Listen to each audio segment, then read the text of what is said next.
चलिए जी, हेडिंग डालें आज की क्लास का सबसे पहला point, it is principal of superposition.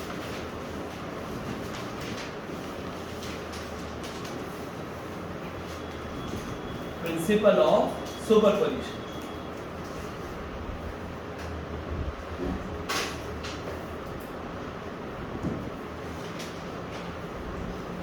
Principal of superposition.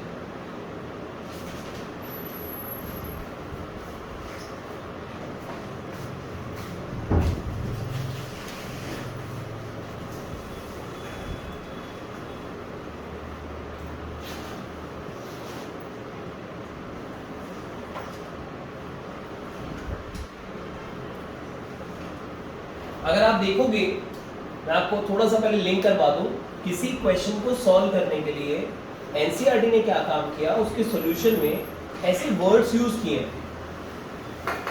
Solution में अगर आप देखोगे तो ऐसा लिखा हुआ है, from the principal of superposition. तो ये प्रिंसिपल ऑफ सुपरपोजिशन को क्या रेफर कर रहे हैं, जिसको वो बार बार कुछ न्यूमेरिकल्स के आंसर्स में लिखा करेंगे, तो हम इस प्रिंसिपल को, इस रूल को पढ़ने की कोशिश कर रहे हैं। ये रूल क्या कहते हैं, प्रिंसिपल ऑफ सुपरपोजिशन, ये कहता है कि आपने अभी तक ये जाना था कि अगर कोई एक मास है m और लेट से वो किसी दूसरे मास m1 की प्रेजेंस में, और ये दूरी है r1, इनके बीच का डिस्टेंस है मान लो r1, तो क्या ये m1 इस स्मॉल m को अपनी तरफ अट्रैक्ट कर रहा होगा। लास्ट क्लास में इतना पढ़ लिया था हमने, दो मासेस के बीच में एक फोर्स एग्जिस्ट करता है, ग्रेविटेशनल फोर्स उसको हम कहते हैं। और क्या वो ग्रेविटेशनल फोर्स हमारा ऐसा दिया जाता है, g m1 into m2 divided by distance का स्क्वायर r1 स्क्वायर। ये न्यूटन ने दिया था ये फॉर्मूला, राइट। और ये जो आंसर निकल कर आ रहा है आपका, क्या इसको हम नेट से नाम दे रहे हैं f1। लेट्स से अभी के लिए मैं इसको नाम दे रहा हूं f1। तो f1 की डायरेक्शन क्या होगी, अट्रैक्टिव फोर्स होगा, इस तरफ कहीं लग रहा होगा f1, ठीक। तो ये m1 के कारण इस डायरेक्शन में कोई धक्का लग रहा होगा f1। लेट्स से इस डायरेक्शन में एक यूनिट वेक्टर भी डिफाइन कर रहे हैं हम इस वेक्टर में, लेट से वो यूनिट वेक्टर में डिफाइन कर रहा हूं, लेट से r1 यूनिट वेक्टर। तो जो फोर्स इस डायरेक्शन में लग रहा होगा, अगर मैंने इसी डायरेक्शन में एक यूनिट वेक्टर भी डिफाइन किया, फोर्स का वैल्यू होगा ये, डायरेक्शन होगी इस डायरेक्शन में। तो जब आप मैग्नीट्यूड डायरेक्शन दोनों दे दो तो आप उसको वेक्टर लिख सकते हो।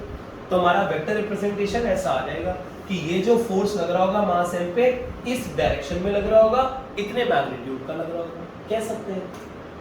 अब ये तो आपने F1 लिख दिया, लेकिन आज की क्लास में हमें जो एक्स्ट्रा पॉइंट गेन करना है वो ये कि अगर मान लो ये स्मॉल m किसी और मास की भी प्रेजेंस में होता है m2, इसके आसपास पिछली क्लास में सिर्फ एक ही चार्ज, एक ही पार्टिकल और होता था, वो था m1।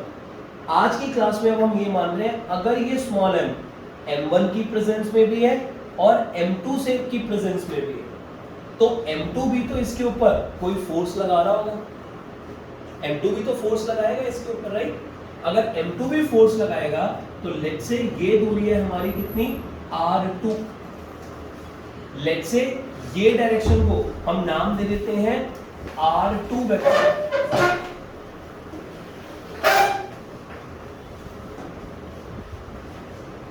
अगर मैं ये डायरेक्शन को कोई यूनिट वेक्टर दिखा दूं, r2 यूनिट वेक्टर, तो क्या ये जो m2 है ये भी तो स्मॉल m को अपनी तरफ खींच रहा होगा।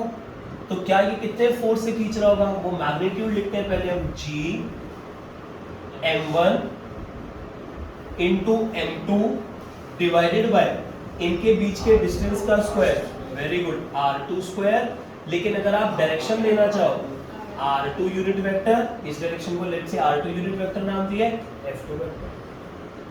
मान लो अभी स्मॉल m अगर दो मासेस की प्रेजेंस में था, मान लो कोई तीसरा मास भी होता है m3, कोई n मासेस की प्रेजेंस में होता है ये पार्टिकल, n मासेस, m3 भी है, mn भी है, m4 भी है, m5 भी है, mn, बड़े सारे पार्टिकल्स की प्रेजेंस में। तो अब आपको हर एक की दूरी दिखाने की जरूरत नहीं है कि m3 की दूरी r3 होगी और वो कोई यूनिट वेक्टर आप बनाओ, फिर mn की rn होगी, नहीं। वो क्योंकि अगर आप बड़े सारी लाइनें बनानी शुरू कर दोगे ना, r3 rn, तो सारी खिचड़ी बढ़ जाएगी, बड़ी सारी लाइनें एक दूसरे के ऊपर चढ़नी शुरू हो जाएंगी। तो आ जाओ, तो सारी की सारी फिगर बहुत खराब बननी शुरू हो जाती है। तो हम क्या काम करते हैं, आगे आ जाते हैं। तो हम क्या काम करते हैं, हमने खाली दो पार्टिकल्स के लिए सिंबल्स बनाए, दो पार्टिकल्स के लिए हमने सिंबल बनाए m1 और m2 के लिए, और बाकी के लिए हम सिमेट्री को फॉलो करेंगे। हम कहेंगे ठीक है, जैसे दो के लिए हमने ये दूरी वगैरह डिफाइन करी है, r1 vector r2 unit vector define किए, बाकियों के लिए भी हो ही जाएगा, ताकि फिगर गंदी ना हो। दो के लिए डिफाइन कर दिया, बाकी के लिए हम कह रहे हैं अपने आप पैटर्न को देख लो। तो यहाँ पर करते करते अगर मैं Fn लिखूं तो Fn क्या बनेगा, Fn इसके कारण कितना फोर्स आएगा, G, पैटर्न को देखना, Mn, very good, small m मौजूद होगा divided by Rn square, very good, pattern को समझ रहे हैं आप, और यहाँ पे आ जाएगा Rn यूनिट। कुछ इस टाइप का फॉर्मूला बन जाएगा, ठीक। तो हर पार्टिकल, अब आज की क्लास में ये है कि अगर एक पार्टिकल बहुत सारे और मासेस की प्रेजेंस में हो तो सारे मासेस अपना अपना धक्का लगाएंगे, लेकिन इस पार्टिकल पे जो टोटल धक्का लग रहा होगा, जिसको हम बोलेंगे F net, वो F net will be given by, इस पे लगने वाला टोटल धक्का। जब हर कोई धक्का लगा रहा है तो टोटल धक्का कितना लगेगा, सबका इफेक्ट लेना पड़ेगा, सबका सम। नेट फोर्स होता है sum of all the forces. Actual में नेट फोर्स को लिखने के लिए हम ये बोलेंगे कि इस पे लगने वाला टोटल धक्का will be sum of all the forces. इसी रूल को प्रिंसिपल ऑफ सुपरपोजिशन कहते हैं। प्रिंसिपल ऑफ सुपरपोजिशन मींस, मैं स्टेटमेंट की फॉर्म में लिख देता हूं, if a particle of mass m, मेरे साथ साथ लिख लो आप जल्दी से, आपको समझ में आ जाएगा क्या कहता है ये principal of superposition. If a particle of mass m is present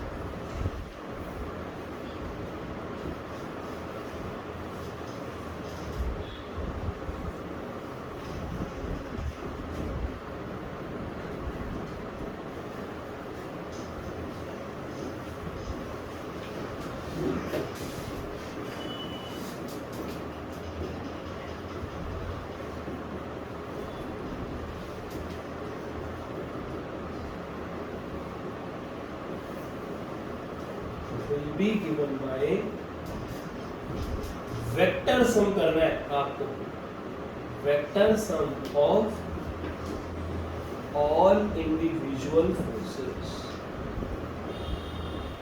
जितने भी इंडिविजुअली फोर्सेस लग रहे होंगे आपको सबका वेक्टर सम करना पड़ेगा to get total force, net force.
ठीक है जी। अगर कोई एक पार्टिकल मास m का बहुत सारे पार्टिकल्स की प्रेजेंस में होता है तो उसमें लगने वाला टोटल धक्का विल बी गिवन बाय सारे फोर्सेस का आपको इफेक्ट लेना पड़ेगा। सारे फोर्सेस का वेक्टर एडिशन करके नेट फोर्स आप बोलोगे। इसी मैथमेटिकल एक्सप्रेशन को प्रिंसिपल ऑफ सुपरपोजिशन कहते हैं।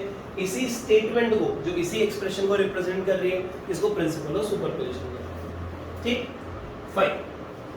अब आपको किसी न्यूमेरिकल में अगर प्रिंसिपल ऑफ सुपरपोजिशन लगानी हो तो न्यूमेरिकल भी दिखाता हूं, लेकिन न्यूमेरिकल से पहले एक हेडिंग डाल दो, इंपॉर्टेंट बात ऑफ इक्विलेटरल ट्रायंगल। ये आपका पीछा नहीं छोड़ेगा। इक्विलेटरल ट्रायंगल अगर आपको इसके बेसिक्स थोड़े वीक हैं तो आप न्यूमेरिकल्स में फंसे रहोगे। थोड़ा सा स्ट्रॉन्ग बनते हैं, इक्विलेटरल ट्रायंगल की थोड़ी ज्योमेट्री पता होनी चाहिए।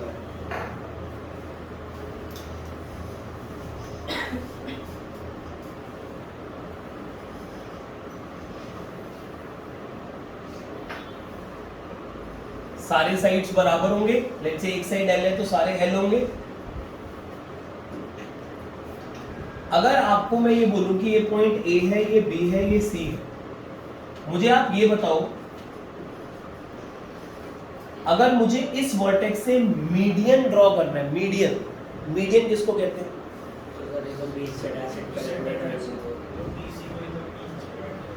जो BC को एकदम सेंटर पे जाके कट करेगा। मीडियन का मतलब होता है किसी भी वर्टेक्स से जब आप मीडियन ड्रॉ करते हो तो मीडियन का मतलब होता है जो सामने वाली साइड को बिल्कुल बीचों बीच काट दे, दैट इज अ मीडियन। तो let's say if this line is a median, तो जितनी दूरी ये होगी ना उतनी दूरी ये भी होगी। ये ज्योमेट्री याद रखनी है आपको। मीडियन कहते ही ऐसी लाइन को है जो इक्वली तोड़ रही होगी। लेकिन इक्विलेटरल ट्रायंगल के अंदर एक स्पेशल काम है कि ये जो मीडियन होता है ये सामने वाली लाइन को परपेंडिकुलरली बाइसेक्ट करता है। इंपॉर्टेंट बात है इक्विलेटरल ट्रायंगल की। हर किसी भी रैंडम ट्रायंगल में जब आप कोई लाइन ड्रॉ करोगे किसी वर्टेक्स से जो सामने वाली साइड को इक्वली तोड़ रही होगी, ये वाली लाइन हर बारी 90 डिग्री पे फॉल करे ऐसा जरूरी नहीं होता। इक्विलेटरल ट्रायंगल में जरूरी है।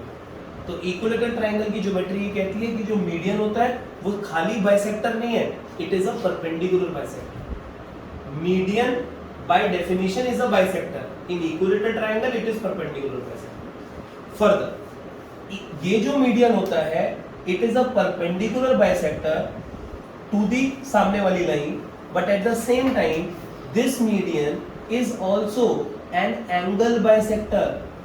टोटल एंगल कितना होता है हमारा 60 डिग्री इक्विलेटरल ट्रायंगल में, तो ये एंगल को भी बाइसेक्ट करते हुए जाता है। तो जो मीडियन होता है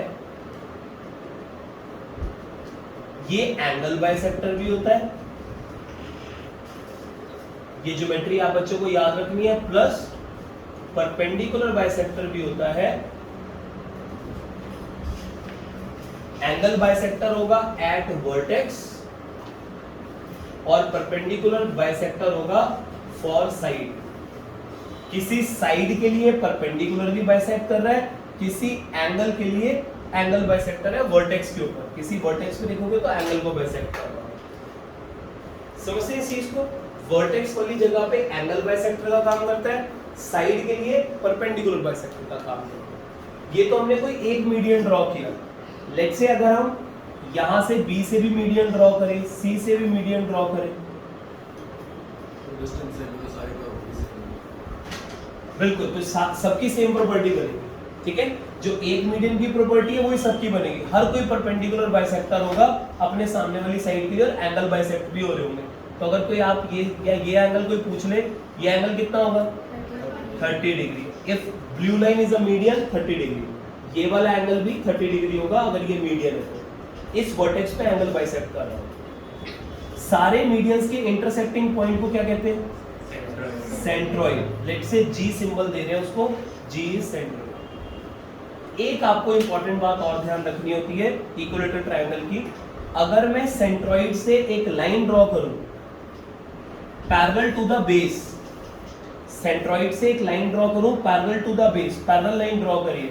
क्या ये एंगल अगर 30 डिग्री है तो क्या ज्योमेट्री समझ पा रहे हो? ये एंगल भी 30 होगा, ऑल्टरनेट इंटीरियर एंगल।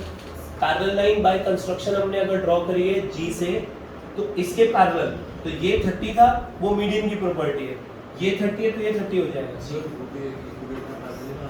कौन सा? ये वाला कोई नहीं, क्योंकि ये एंगल 30 है ना, इक्विलेटरल ट्रायंगल में सारे एंगल 60 है। तो यहाँ पर ये 30 है, ये 30 है तो ये 30 हो जाएगा। अच्छा ये 30 है तो ये भी 30 हो जाएगा। आपको ये वाली लाइन का एंगल पता रखना होगा कि अगर हम सेंट्रोइड से एक पैरेलल लाइन डालें किसी सामने वाली साइड में, तो ये पैरेलल लाइन मीडियन के साथ 30 डिग्री का एंगल बनाती है। पेपर में आप इस ज्योमेट्री को डायरेक्टली यूज कर सकते हो, कोई समझाने की जरूरत नहीं है कि ये एंगल बाइसेक्टर होता है तो ये 30 होगा, ये 30 होगा, इसलिए ये 30 बन रहा है, कुछ नहीं लिखना आपने। अगर आपको ये फिगर आए, जी से कोई लाइन आपने पैरेलल ड्रॉ करी हुई है बेस के, this angle is simply 30 degree. Simple geometry आपको लिखनी है। जैसे आपको ये याद होता है कि इक्विलेटरल ट्रायंगल का हर एंगल 60 डिग्री होता है, इसमें आप डायरेक्टली यूज करते हो इस बात को। आप ये नहीं कहते कि टोटल एंगल 180 डिग्री बनता है ट्रायंगल में, सारे एंगल बराबर होते हैं तो 180/3 एक एंगल आएगा, वो 60 डिग्री होता है। ऐसे थोड़ा ना एक्सप्लेन करते रहते हैं, हम यहाँ पे डायरेक्टली यूज करते हैं। तो ज्योमेट्री में डायरेक्टली याद, इक्विलेटरल ट्रायंगल के अंदर सारे एंगल 60 डिग्री है। लेकिन अगर आप सेंट्रॉइड से कोई लाइन ड्रॉ करो पैरेलल टू अनदर साइड, तो ये वाला पैरेलल लाइन 30 डिग्री का एंगल बनाती है विद द मीडियन। ये ज्योमेट्री याद रखो। तो जो जो पॉइंट डिस्कस किए एक बार आप एब्जॉर्ब करने की कोशिश करो, कुछ पूछना है तो जरूर पूछ लो, कुछ भी आपको लगे कि पूछना है इसमें जरूर पूछ लीजिए, नहीं तो ज्योमेट्री देख लो एक बार।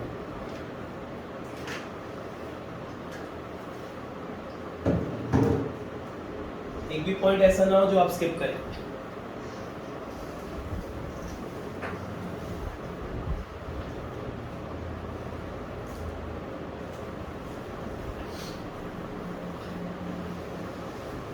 ठीक है जी, बढ़ जाए आगे, बढ़ सकते हैं आगे, फाइन, ठीक है। अब देखो, अब आते हैं एनसीईआरटी के एक बहुत इंपॉर्टेंट क्वेश्चन में। अपने कॉपी में लिखो point number 3, very very important question, example number 7.2 NCERT. अब आप पढ़ लो एग्जाम्पल 7.2 पहले, यहां बहुत इंपॉर्टेंट क्वेश्चन, पूरा क्वेश्चन पढ़ लो आप एक।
बिल्कुल दिखाने पड़ेंगे। कैसे दिखाने पड़ेंगे? देखो इन्होंने फिगर दे रखी है, आपने क्वेश्चन तो अगर पढ़ लिया एक बारी, इन्होंने क्वेश्चन में एक फिगर को रेफर किया है, तो फिगर आपको जरूर देख लेनी चाहिए क्या फिगर है वो। ये कुछ फिगर के बारे में वो बात कर रहे हैं कि एक इक्विलेटरल ट्रायंगल है, जी कोई सेंट्रोइड है, ए से जी की दूरी, बी से जी, सी से जी, कितनी डिस्टेंस दे रखी है सारी? 1 मीटर। ये दे रखा है ना आखिरी में कि ए से जी, बी से जी, सी से जी 1 मीटर है, सी का फिगर, और जी सेंट्रोइड है आपका। क्वेश्चन ने ये कहा है कि हमारे पास सेंट्रोइड पे एक 2m का पार्टिकल रखा है। क्वेश्चन में 2 पार्ट है। पहला पार्ट ये कह रहा है कि हमारे पास सेंट्रोइड पे 2m का मास रखा है, हर वर्टेक्स पे हमने सेम मास रखा है स्मॉल m का, और वो पूछ रहा है इस 2m पे टोटल धक्का कितना लग रहा होगा वो निकालो।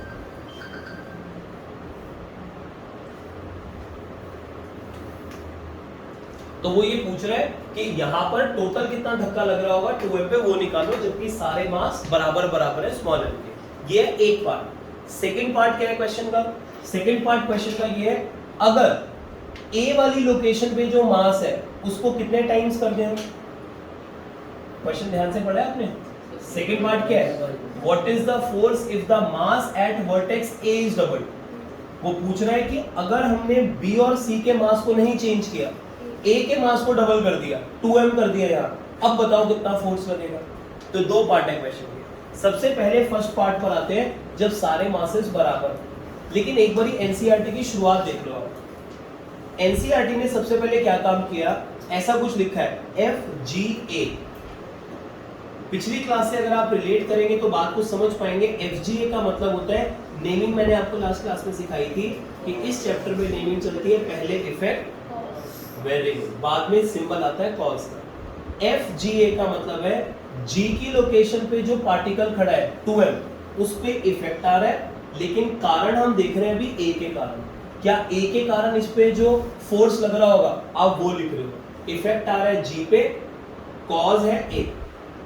तो A वाला पार्टिकल ऊपर की तरफ खींचेगा इस पार्टिकल को, कितना फोर्स लगाएगा, G m1 m2 by r square। तो वो कितना धक्का लगेगा, G m1 m 2m divided by distance का स्क्वायर। डिस्टेंस का स्क्वायर 1 का स्क्वायर लिखो या 1 लिखो, बात तो एक ही है। क्या ये डायरेक्शन भी अगर आप दो, क्या इस फिगर के हिसाब से ये डायरेक्शन इज कितनी आ गई, पॉजिटिव बाय एक्सिस, तो ये डायरेक्शन आ गई आपकी G का। लिख सकते हैं ऐसा। ऐसे ही एनसीईआरटी ने क्या निकाला फिर, अभी मैं ये लिखना सिखाता हूं आपको, लेकिन पहले पैटर्न देख लो उसका। FGB, तो G वाली लोकेशन पे B का इफेक्ट आ रहा है G पे, कॉज बन रहा होगा B, ये भी खींच रहा होगा। इसको लिखने का तरीका सिखा देता हूं। फिर क्या लिखा है, FGC, G पर जो इफेक्ट आ रहा है C के कारण। FGC, G पर इफेक्ट आ रहा है C के कारण, तो A के कारण भी इफेक्ट आ रहा है G पे, ऊपर से आ रहा होगा, B के कारण भी आ रहा है, C के कारण भी आ रहा है। तीनों धक्के अलग अलग लिखे। उसके बाद क्या कहते हैं NCERT, by the principal of superposition, जब कोई एक पार्टिकल मल्टीपल पार्टिकल्स की प्रेजेंस में हो तो इस पे लगने वाला टोटल धक्का होता है सारे फोर्सेस का वेक्टर सम। तो पहले आपने इंडिविजुअल फोर्सेस निकाले और फिर सारे इंडिविजुअल फोर्सेस को आपने क्या करना है, ऐड करना है, to get resultant force, to get the net force. समझ गए हो पैटर्न क्या सॉल्व कर रहे हो। पैटर्न अब आपको पता चल गया। अब इसकी मैथमेटिक्स में आपको क्लियर करा दूं, तो अब इसकी मैथमेटिक्स के लिए ये भी देख लो। अब आप एनसीईआरटी ने ये फिगर थोड़ी समझ में आनी चाहिए आपको, ज्योमेट्री डायरेक्ट है। क्या अगर मैं G से एक लाइन पैरेलल ड्रॉ करूं बेस के, हाँ जी, ये एंगल 30 डिग्री, डायरेक्टली समझ पाते हो ना। ये ज्योमेट्री याद रखनी है आपको, ये एंगल 30 डिग्री बनेगा। फाइन, ठीक। 11th क्लास में ये ज्योमेट्री इक्विलेटरल ट्रायंगल की आनी चाहिए। तो मैं जल्दी से बना लेता हूं फिगर। ये ऐसे, ये A पॉइंट है, ये B है, ये C है। हम फर्स्ट पार्ट सॉल्व कर रहे हैं। यहाँ पे मास m है, यहाँ पे m है, यहाँ पे m है, यहाँ पे कहीं पॉइंट G है।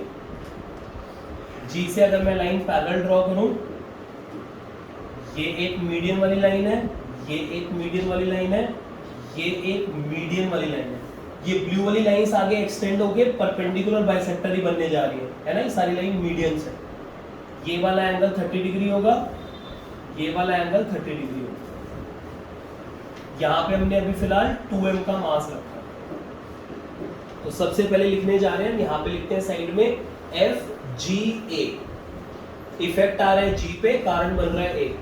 पहले मैग्नीट्यूड लिखेंगे, G m1 m2 divided by r square J cap, है ना, ऊपर की तरफ धक्का आ रहा होगा।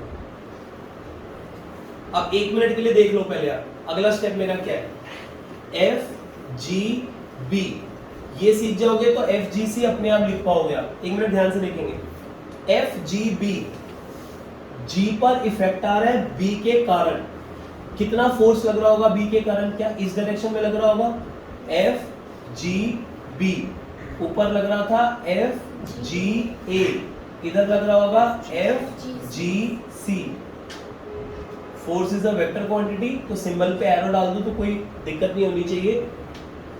अब FGB, ये फोर्स का मैग्नीट्यूड कितना होगा, magnitude of this force will be given by Newton का रूल। वो कहता है G स्मॉल m इनटू यहां का मास 2m डिवाइडेड बाय डिस्टेंस का स्क्वायर। डिस्टेंस इज 1 का स्क्वायर। क्या वो यही मैग्नीट्यूड होगा कि नहीं होगा, magnitude wise F G B इतनी वैल्यू का होगा। अच्छा एफ जी सी का मैग्नीट्यूड कितना होगा? एफ जी सी सेम ही होगा, जितना ए धक्का लगा रहा है उतना बी लगा रहा होगा, उतना ही सी लगा रहा होगा, लेकिन सबकी डायरेक्शन सेम है अलग अलग होंगी? सबकी अलग अलग है। ए ऊपर लगा रहा है, बी कहीं टेढ़ा मेढ़ा इधर लगा रहा है, सी कहीं टेढ़ा मेढ़ा इधर लगा रहा है, सबकी डायरेक्शन अलग अलग है, मैग्नीट्यूड सबका सेम।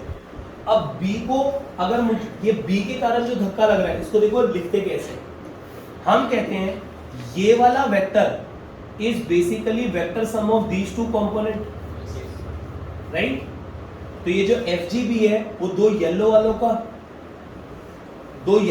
अगर पैरेललोग्राम सोचो आप तो दो येलो वालों का कंट्रीब्यूशन है, दो येलो वालों का रिजल्टेंट है। तो एफ जी बी को हम ऐसे लिखते हैं ये येलो वाला प्लस ये येलो वाला, that means you will get F G B.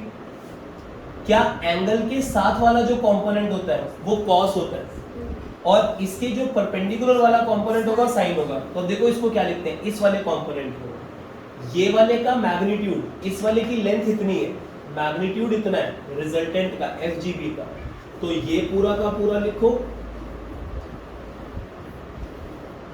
इसका कॉस कंपोनेंट लिखो, ध्यान से देखते रहना, साथ में माइनस आई कैप, ये वाले कंपोनेंट का मैग्नीट्यूड इतना होगा, डायरेक्शन नेगेटिव एक्स एक्सिस होगी, ये कंपोनेंट अच्छे से डिफाइन हो। देख रहे हो कैसे कंपोनेंट डिफाइन हो रहा है? ये वाले कंपोनेंट को डिफाइन करते हैं, ये वाला कंपोनेंट होगा ये प्लस ये होगा रिजल्टेंट ये वाला कंपोनेंट होगा, मैग्नीट्यूड पहले लिखता हूं, ये वाली length G M 2m by 1 square, हाँ जी साइन 30, ये तो मैग्नीट्यूड डिफाइन हो गया इस कंपोनेंट का। डायरेक्शन बोलो minus J cap, very good. अब चेक करो क्या क्या कॉमन आ रहा है, क्या G M 2m by 1 square common आ रहा है? कॉमन ले लो, cos 30 √3/2 होता है, माइनस आई कैप ऐसे बनेगा, प्लस sin 30 कितना होता है? हाँ 1/2, तो ये हो जाएगा माइनस 1/2 जे।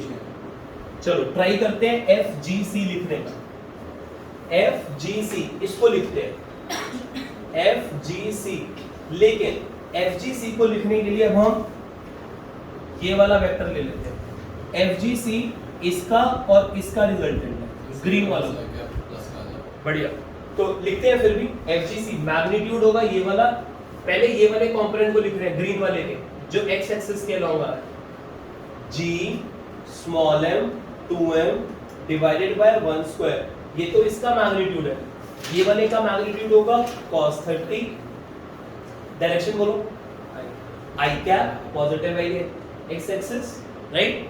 अच्छा नीचे वाले का जो मैग्नीट्यूड होगा यही लिखना पड़ेगा, जी एम 2m, इधर लिख देता हूं G M 2m divided by 1 square sin 30, लेकिन डायरेक्शन क्या है इसकी? माइनस जे, बहुत अच्छा, माइनस जे। इन दोनों को ऐड करोगे तो ये मिल जाएगा एफ जी सी आएगा।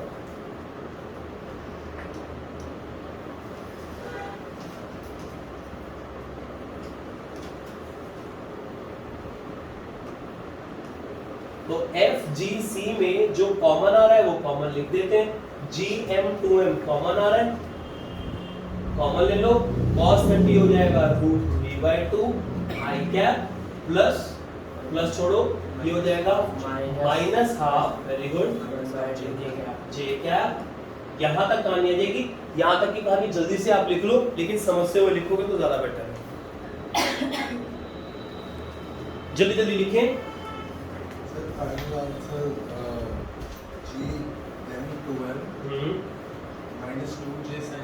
नहीं, चेक करो कहीं कुछ मिसिंग है, कोई चीज आपकी छूट गई है। बढ़िया है, ट्राई जरूर कर रहे हैं सभी ने, अच्छी बात है। यहां तक लिख लिया तो आगे बढ़ते हैं। क्या जो नेट इफेक्ट होगा, नेट फोर्स, तो यहाँ पे हम पेपर में लिख कर आएंगे, इससे ऊपर नेट फोर्स से पहले बाय प्रिंसिपल ऑफ सुपरपोजिशन। क्या बाय प्रिंसिपल ऑफ सुपरपोजिशन जो नेट फोर्स होगा 2m पे वो होगा सबका इफेक्ट ऐड करना होगा, F1 नहीं FGA plus F G B yes plus F G C, सबका इफेक्ट ऐड करोगे आप, ठीक है, 0। अब आप सबका इफेक्ट अगर ऐड करोगे तो देखो क्या बनेगा, ये प्लस ये प्लस ये। जब आप सबको ऐड कर रहे होगे, एक बार प्लीज देख लो, सबको अगर ऐड करोगे इसको इसको इसको, क्या gm 2m by 1 स्क्वायर सब में कॉमन आ रहा है, सब में कॉमन आ रहा है। अगर आप ये प्लस ये लिखोगे तो मैं यहां दिखा देता हूं आपको किस किस को ऐड करना है, इसको इसको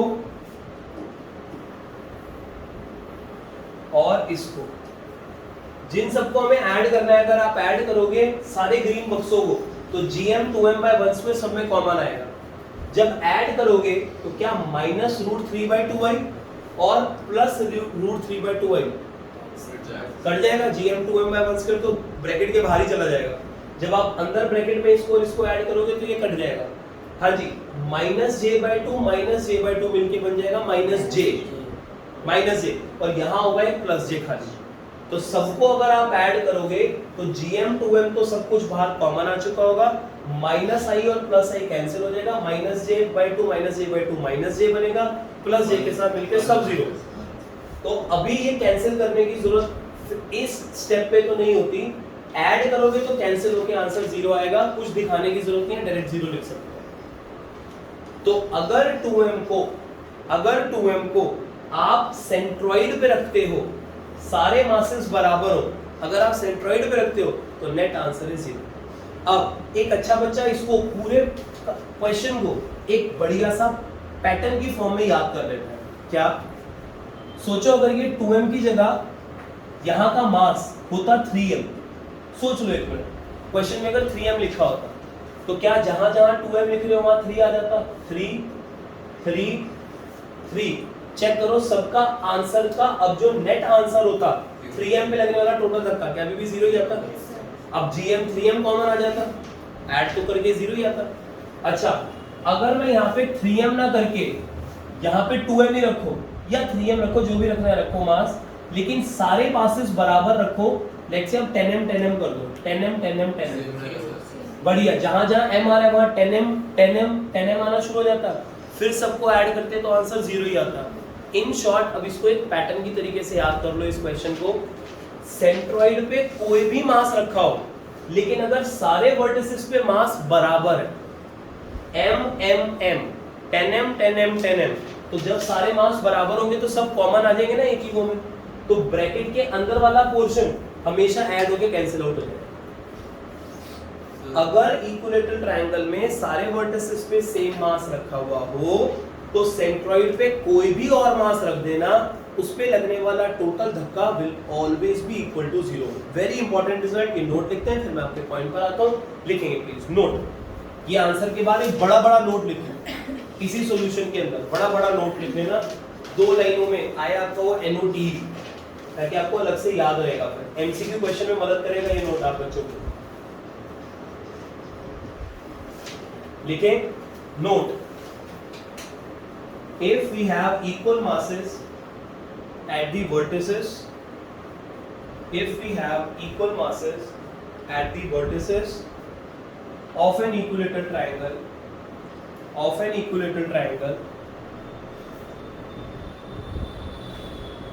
then net force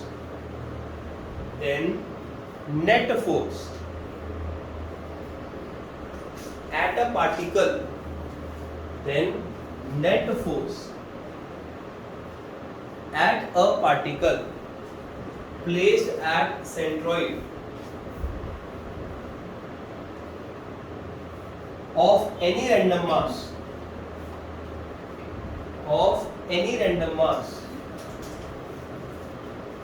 is dash, is 0। ठीक है, तो इस क्वेश्चन को सॉल्व करके हमने एक पैटर्न याद कर लिया इक्विलेटरल ट्रायंगल का। अब अच्छा ठीक है, तो यहाँ पर ये सारा का सारा पोर्शन फर्स्ट पार्ट का जो आंसर निकल कर आ रहा है आपको एज इट इज याद रखना है। नेक्स्ट पॉइंट पे जंप करते हैं, जो इसका सेकंड पार्ट एक और बच गया वो भी देख लीजिए। सेकंड पार्ट के लिए क्या क्वेश्चन ये है, m 2m और यहाँ पर है जी, जी पे भी रखा हुआ है 2m। ऐसे ही है क्वेश्चन, ठीक है। ये क्वेश्चन 2 लाइनों में सॉल्व हो जाएगा, प्लीज एक बार देख लो इस क्वेश्चन को, फिर आप बता देना जो भी रहे। क्वेश्चन अगर ये है तो आप इस क्वेश्चन को ऐसे मत रीड करो, आप इस क्वेश्चन को रीड करो कि ये ए वाली लोकेशन पे 2m नहीं रखा हुआ, ए वाली लोकेशन पे m प्लस m रखा हुआ है, ऐसा इमेजिन कर सकते हैं। तो 2m बन जाएगा। क्या इस m प्लस m का एक m इन m के साथ मिलके नेट इफेक्ट यहाँ पे 0 क्रिएट करेगा? अभी तो प्रूव किया। तो क्या इन चारों का इफेक्ट m प्लस m में, ये इनको अगर मैं 2 अलग अलग पार्टिकल मान लूं तो इन 4 का इफेक्ट 2m पे अगर पूछा जाए, 3 तो एक दूसरे को खा जाएंगे, क्या सिर्फ एक ही का इफेक्ट बचा? तो जो नेट आंसर निकल कर आएगा that will B, second part का आंसर देखो एक ही बारी में आ रहा है, वेरी गुड, GM 2m नहीं, 2m का एक m तो खा चुका है ना, खाली एक ही एक्स्ट्रा m बचा हुआ है। तो G, अच्छा सॉरी 2m अब इसको दे, बिल्कुल बिल्कुल सॉरी, तो GM 2m divided bye, very good, 1 square, direction क्या होगी? ऊपर की तरफ खींचेगा, J, बढ़िया, बस ये आंसर है, खत्म, एक ही गो में आंसर, ठीक है। बस एक स्टेटमेंट लिखनी होगी आपको, वो मैं लिख देता हूं, 2m at A can be considered as m plus n, hence f net at G will be only due to extra m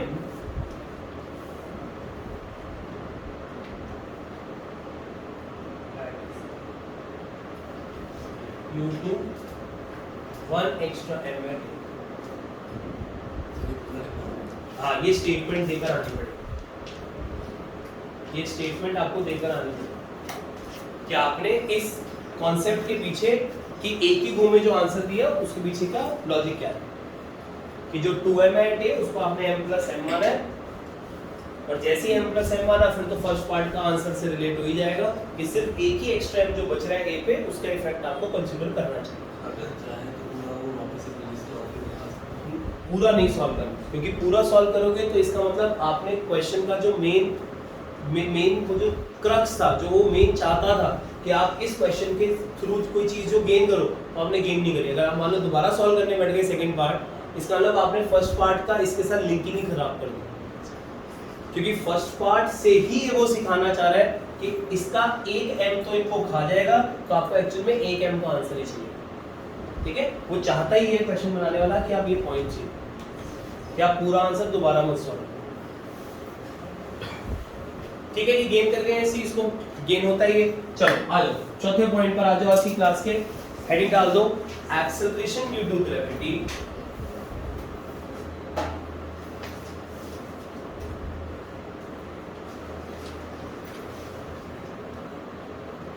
at surface of Earth।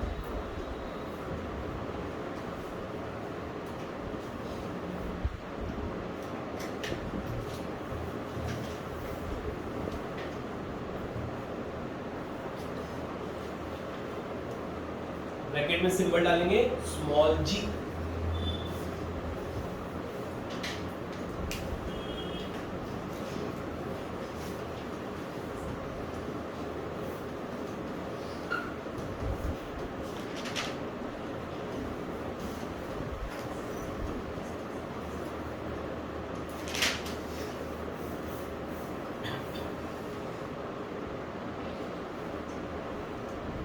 देखिए ये मान लीजिए हमारी अर्थ है,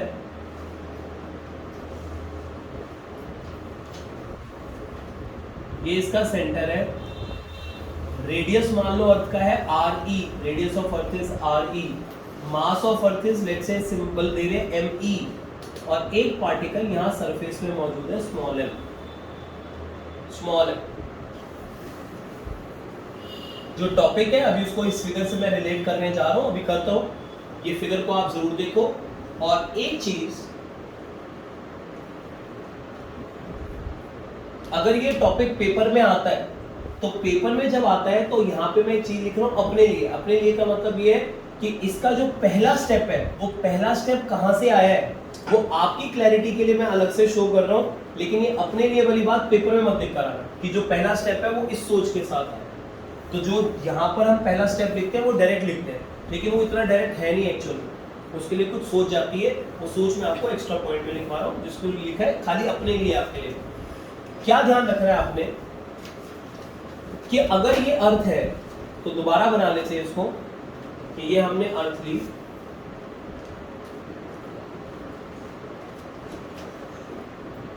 और यहां कोई पार्टिकल है स्मॉल।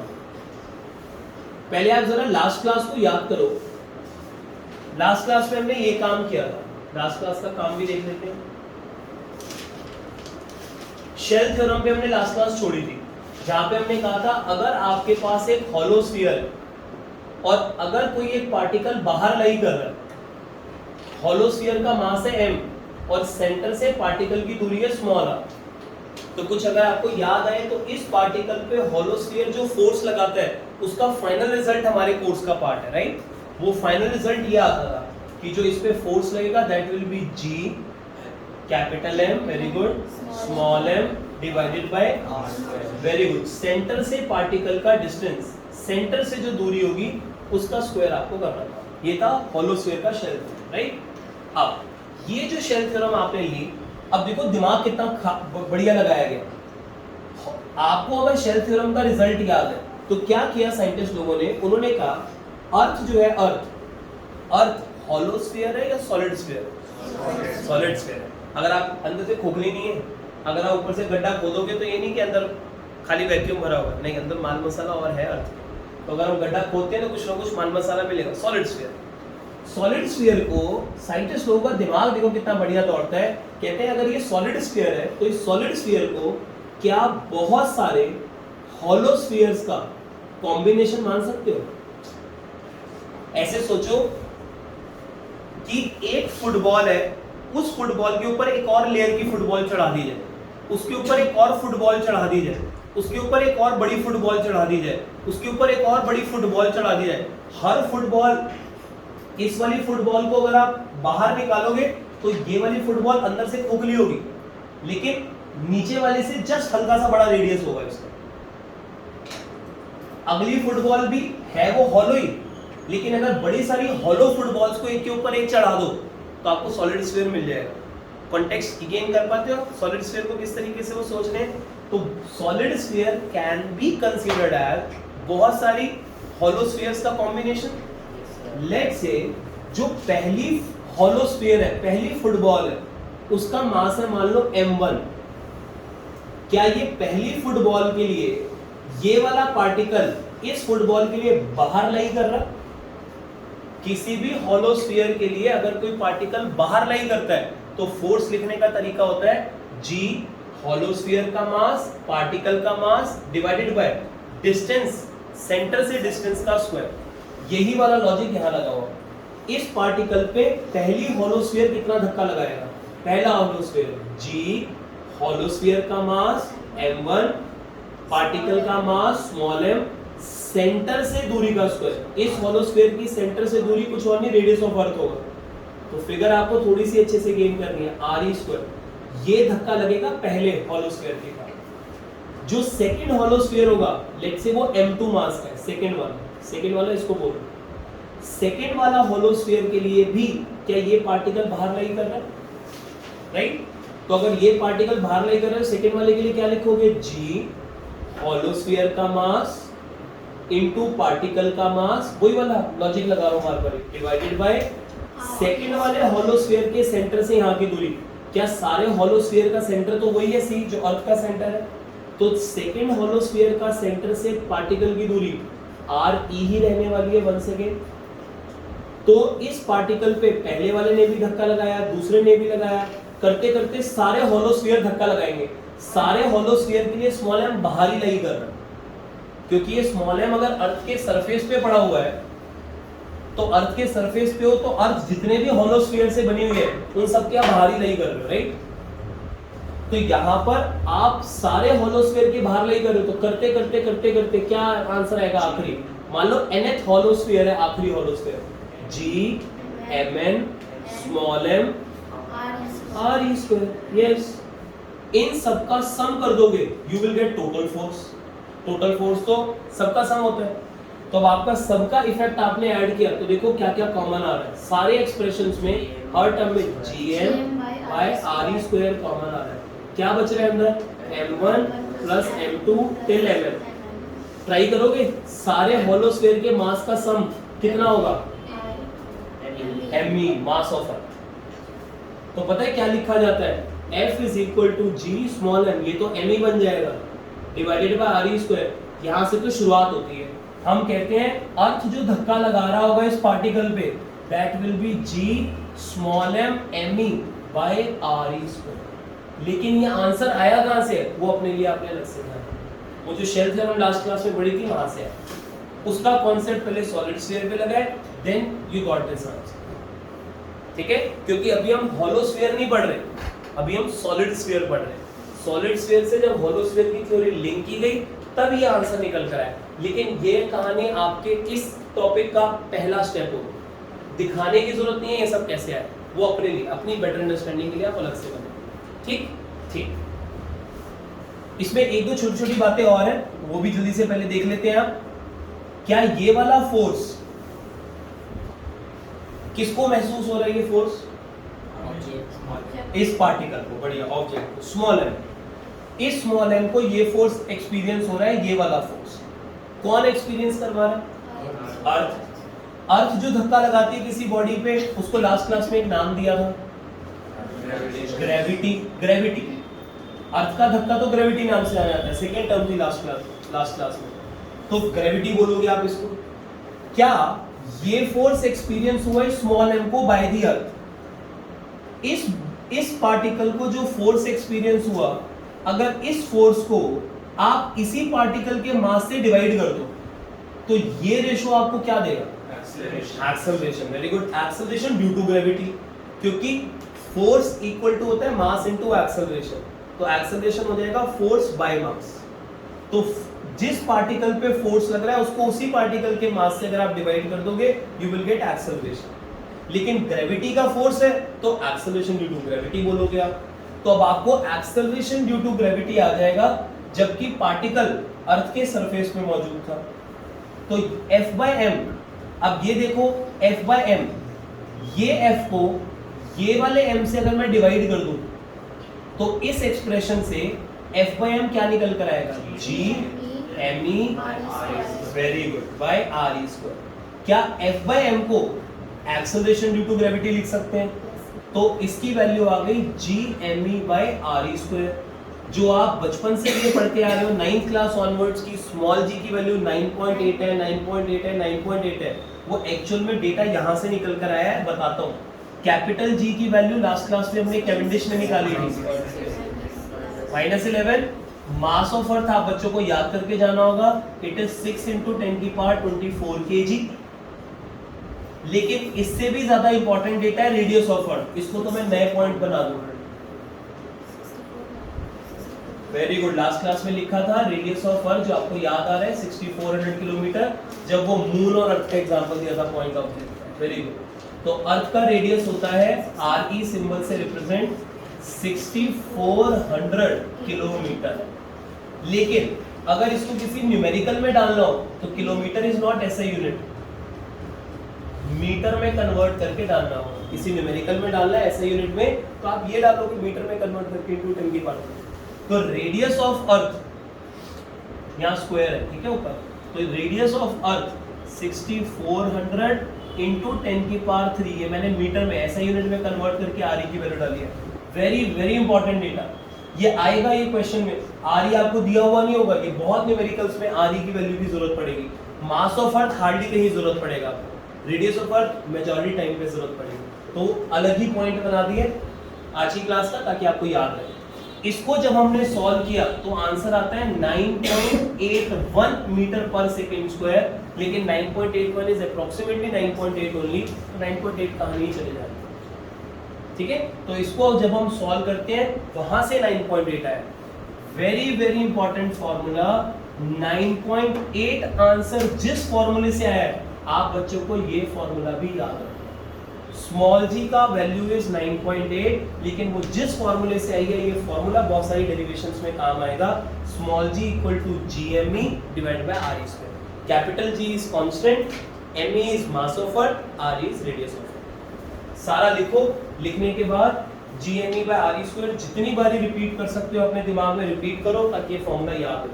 अभी के भी याद कीजिए, GME बाय RE स्क्वायर।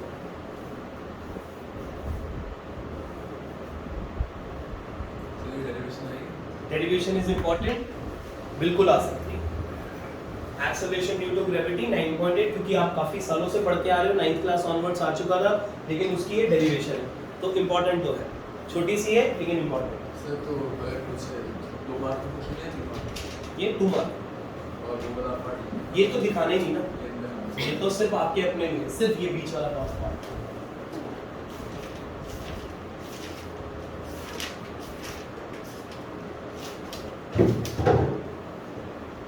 ये तो हमारे कोर्स में ये समझा जाता है कि हॉलो सिखा दिया तो सॉलिड तो बच्चा अपने आप कर ही लेगा, लेकिन वो सॉलिड का आंसर ये कैसे आता है, वो लिंक करने की एबिलिटी बहुत कम बच्चे शो कर रहे होते हैं, इसलिए एक बार बताना होता है कि भाई वो कैसे आंसर है। ठीक है, तो ये सॉलिड स्फीयर का इतना धक्का लग रहा होगा, वो धक्का कैसे बना है आंसर वो अलग से देखिए।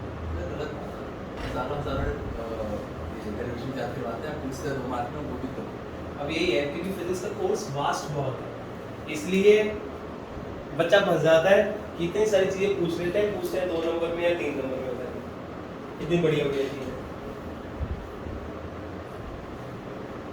आपका केमिस्ट्री का सिलेबस तो भी बहुत कम हो गया है, नहीं तो पहले केमिस्ट्री का सिलेबस भी बहुत वास्ट हुआ करता था, पहले के कंपैरिजन में लास्ट 2 साल में बहुत रिड्यूस हो गया सिलेबस।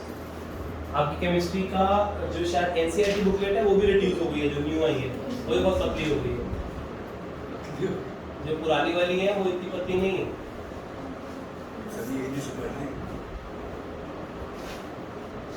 आपसे पहले वाले देखो कितने क्या क्या संभाल के बैठते हो, देख लो पूरा स्टेप्स देख लो, एक एक स्टेप आपको क्लियर होना चाहिए। स्मॉल जी का फॉर्मूला जितनी बारी अपनी आंखों के आगे से दौड़ा सकते हो दौड़ाओ, और याद करो GME by RE square. Radius of Earth अलग से याद रखो, 5वां पॉइंट कोई बच्चा मिस ना कर दे, टॉप पे लिखा हुआ है, लिखना जरूर है। रेडियस ऑफ अर्थ 6400 किलोमीटर, मैंने ऊपर लिखा है, आप अपना कंटिन्यूएशन में लिखें 5th पॉइंट, बिल्कुल लिख सकते हैं।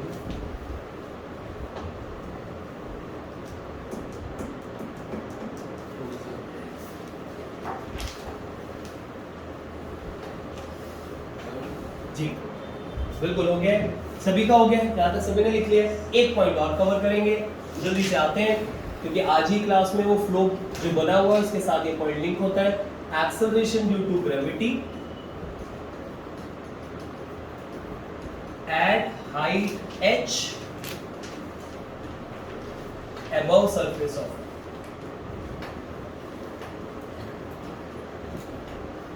तो R प्लस H हो जाएगा। बिल्कुल। देखिए कहानी कुछ ऐसी है, ये अगर अर्थ है,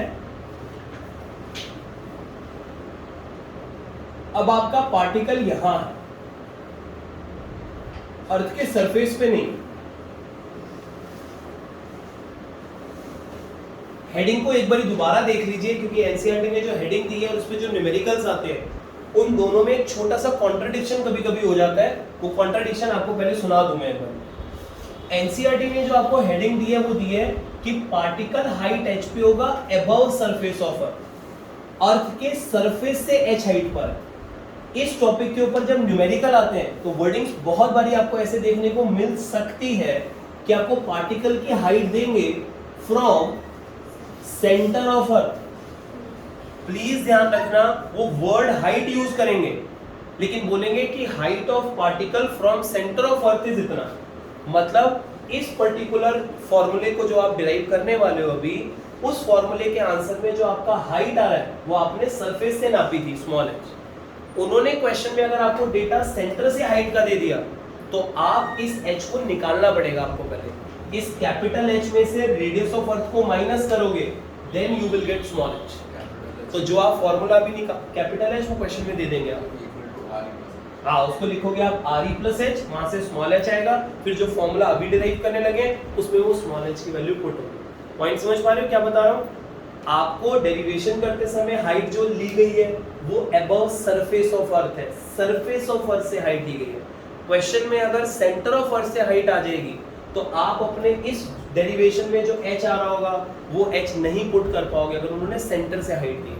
सेंटर से हाइट के लिए इस हाइट में से आर को माइनस करना होगा। जब न्यूमेरिकल आएगा तब लिखेंगे इस पॉइंट को, अभी के लिए जस्ट मैंने एक बार सुना दिया है आपको ताकि आप इस बात पे फोकस जरूर करो कि height h above surface of अर्थ है, सरफेस से हाइट ऊपर जा रही है। टॉपिक में भी अंडरलाइन कर लेना बस इसको, ये इंपॉर्टेंट पॉइंट है कि हाइट सरफेस ऑफ अर्थ से ली गई। अब चलो चेक करते हैं इस पार्टिकल पे टोटल कितना धक्का लग रहा होगा। वही वाली बात, सबसे पहले अपने लिए जो कहानी आप लिखना चाहो वो ये लिख पाओगे। क्या इस बॉडी को, अर्थ को, फिर से बहुत सारे हॉलोस्फीयर का कॉम्बिनेशन, क्या हर हॉलोस्फीयर के लिए स्मॉल एम बाहरी लाई कर रहा होगा? अभी भी बढ़िया। तो जो टोटल फोर्स आएगा सबसे पहले वाले हॉलोस्फीयर के कारण जी m1 इसका मास इनटू दूसरे पार्टिकल का mass divided by R E plus H का। यस, हॉलोस्फीयर के सेंटर से जो पार्टिकल की दूरी है आर ई प्लस एच का होल स्क्वायर। क्या जो सेकेंड वाला पार्ट हॉलोस्फीयर होगा m2, इसका आंसर क्या आएगा? जी m2 m, इसका भी सेंटर से दूरी आर ई प्लस एच का स्क्वायर बनेगी। तो आप एक ही गो में लिख लेते हैं, समझ पा रहा हूं मैं कि आप गेन कर गए इस बात को। तो जो टोटल धक्का आएगा वो अब आपका ये डेरिवेशन का पार्ट है, वेरी इंपॉर्टेंट डेरिवेशन। क्या डेरिवेशन आ रही है वो देख लीजिए। F इज इक्वल टू, सारे धक्कों को अगर आप ऐड करोगे जो कॉमन आ रहा है वो कॉमन लिख लेते हैं पहले, G small m by R E plus H का होल स्क्वायर। ब्रैकेट में क्या बच रहा होगा? m1 plus m2 till mn, सारे m1 m2 ऐड कर दोगे me। ये आपका पहला स्टेप होता है डेरिवेशन का, और ये कोई हॉलोस्फीयर दिखाने की जरूरत नहीं होती पेपर में, वो अपने लिए थ्योरी कि हॉलोस्फीयर मान के आप एक एक हॉलोस्फीयर का आंसर ऐड करोगे to get total force due to the Earth. लेकिन जो फाइनल आंसर आएगा वो ये है, आपको फाइनल आंसर से शुरुआत करनी होगी, ठीक है? बताना नहीं होता ये आंसर कहां से आ रहा है। ये पॉइंट पक्का गेन करते हैं हम सारे, राइट? ठीक है। अब इस फोर्स को क्या नाम देंगे? ग्रेविटी, क्योंकि ये तो अर्थ ने धक्का लगाया है, ग्रेविटी।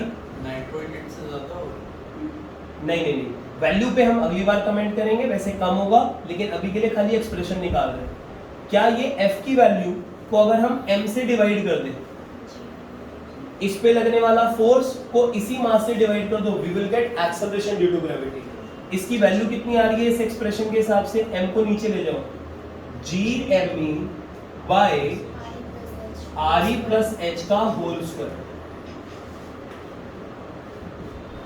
ठीक है?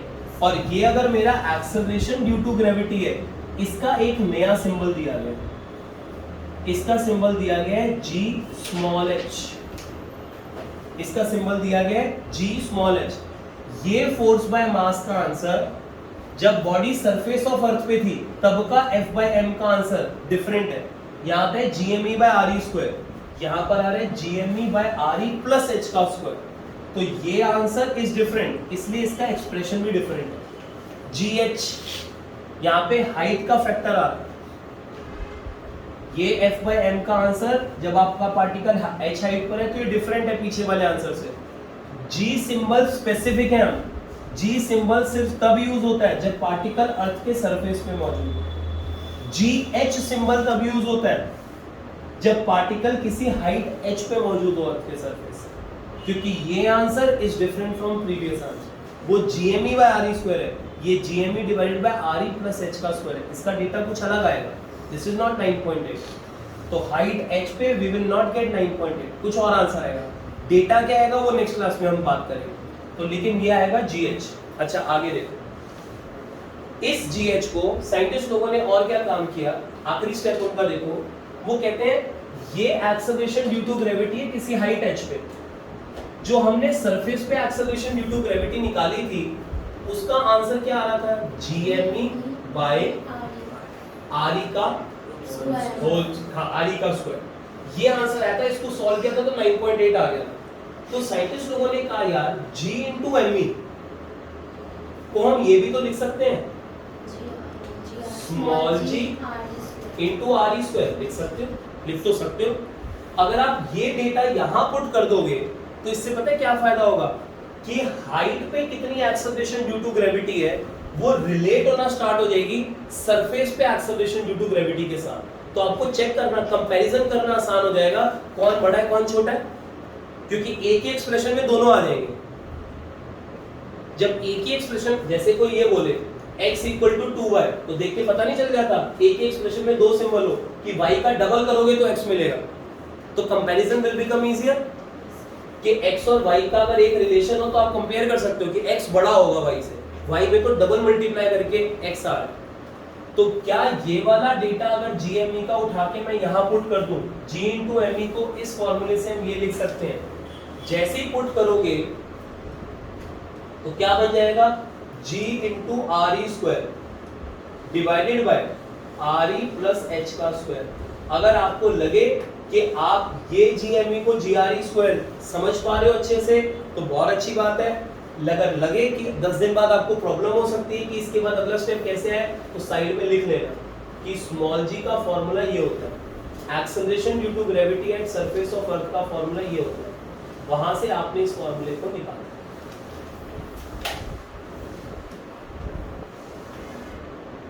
ठीक है, आपने स्मॉल g का फॉर्मूला ये होता है, यहां से आपने GME को small g are E square लिखा, राइट। अगर आपको लगे कि ये याद नहीं होगा तो लिख लेना साथ में। तो ये से ये स्टेप आया, इससे क्या हो जाएगा, अब इन दोनों में कंपैरिजन हो जाएगा। कंपैरिजन करना मैं सिखाऊंगा आपको नेक्स्ट क्लास में कि कैसे कंपैरिजन होगा हमारा, लेकिन साइंटिस्ट लोगों की सोच सिखा दी है मैंने आपको कि एक ही एक्सप्रेशन में दोनों सिंबल लेकर आ रहे हैं, हाइट एच वाला भी और सरफेस वाला भी। तो दोनों में ये वाला फैक्टर डिस्टिंग्विशिंग फैक्टर होगा जो पता लगाएगा कि भाई कौन बड़ा है कौन छोटा है, कि वैल्यू अगर पता चल जाए आपको तो ठीक है। इसके बारे में ज्यादा ध्यान देंगे नेक्स्ट क्लास में, लेकिन इसी को थोड़ा सा और मैथमेटिकली मॉडिफाई किया गया ऐसा, इसको लिखते हैं ऐसे आर ई प्लस एच का square divided by R E square. देख लो, इसी को लिखने का एक और तरीका ये होता है, अगर कभी डिनोमिनेटर में फ्रैक्शन आ जाए तो आप फ्रैक्शन को पता है सॉल्व कैसे करते हो, इसको उल्टा करके मल्टीप्लाई करते हैं, होता है ऐसा। डिनोमिनेटर में अगर फ्रैक्शन आ जाए तो उल्टा करके मल्टीप्लाई करते हैं। अगर उल्टा करके मल्टीप्लाई करोगे तो are E plus H square तो नीचे रहेगा, आर ई स्क्वायर उठ के ऊपर चला जाएगा, तो यही वाला एक्सप्रेशन बन जाएगा। तो ये और ये दोनों मैच कर रहे हैं, राइट। अगर ये और ये मैच कर रहे हैं तो इस एक्सप्रेशन को लिखने का एक और तरीका होता है ये g डिवाइडेड बाय, इसका भी स्क्वायर है इसका भी स्क्वायर है, तो दोनों का स्क्वायर हो रहा है, ये हो जाएगा are E plus H divided by R ई, एक कंबाइंड स्क्वायर कर दिया हमने।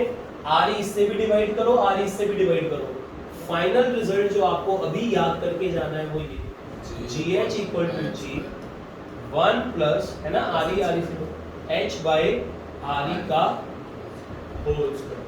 वेरी इंपॉर्टेंट फॉर्मूला, ये फॉर्मूला आप अभी के अभी याद जल्दी से कर लो, लिख भी लो।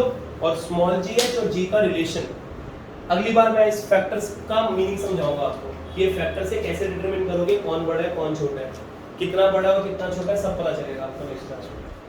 1 plus H by R E का होल स्क्वायर, जी एच और स्मॉल जी का रिलेशन। ठीक ठीक है, लिख लो इसको, G H is equals to small G into small G divided by 1 plus H by R E का होल स्क्वायर। उधर जैसे मैथमेटिक्स में तो सर जब हम ड्रॉप करते हैं तो 9.8 ही लेते हैं क्या क्यों लेते हैं वो भी बताऊंगा, ये फैक्टर का कैसे लेना देना है वो सब समझाऊंगा आपको नेक्स्ट क्लास में। जीएच का फॉर्मूला याद करके जाना है अभी, बैठे सुना के जाना है पहले। जीएच का formula small G upon 1 plus H by R E का होल स्क्वायर। स्मॉल जी का फॉर्मूला जिससे 9.8 वैल्यू निकल कर आई है, सरफेस वाला फॉर्मूला जीएमई आर ई का square, GME by R E square. R E की वैल्यू 6400 क्या किलोमीटर, लेकिन अगर न्यूमेरिकल आया तो 10 मीटर में कन्वर्ट करेंगे। मास ऑफ अर्थ 6 × 10 की पावर 24, अब फाइनली GH का फॉर्मूला एक बार और G divided by plus H by R 1 plus H by R का होल स्क्वायर, ठीक है। ये रिलेशन है GH का और स्मॉल g का, बढ़िया। और एक छोटी सी नोटिफिकेशन आपको और देनी है, वो दे देता हूँ।